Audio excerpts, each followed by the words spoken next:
खून प्रकरणात दिनेश बिश्नोई याला जामीन। बदलापूर मुंबई येथे घडलेल्या खून प्रकरणातील आरोपी दिनेश बिश्नोई याला मुंबई उच्च न्यायालयाने जामीन मंजूर केले आहे। 8 डिसेंबर 2022 रोजी दुपारी पैशांच्या वादातून आरोपी बुधाजी बिश्नोई, दिनेश बिश्नोई व प्रकाश बिश्नोई यांनी संगनमताने श्रवणकुमार बिश्नोई याच्या घरी घुसून लाकडी दांडक्याने मारहाण करत गळा आवळून त्याचा खून केल्याचा गुन्हा बदलापूर पोलीस ठाण्यात नोंद आहे। या प्रकरणात दिनेश बिश्नोई याच्या वतीने ॲडव्होकेट सचिन माने यांनी मुंबई उच्च न्यायालयात जामिनासाठी अर्ज दाखल केला होता।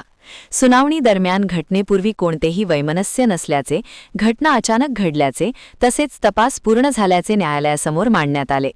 तसेच प्रत्यक्षदर्शी साक्षीदार नसल्याचा मुद्दाही मांडण्यात आला। हा युक्तिवाद ग्राह्य धरत न्यायालयाने दिनेश बिश्नोई याला जामीन मंजूर केला। या प्रकरणात ॲडव्होकेट साक्षी कदम यांनीही काम पाहिले। महान कार्य न्यूजसाठी सुभाष भस्मे, इचलकरंजी।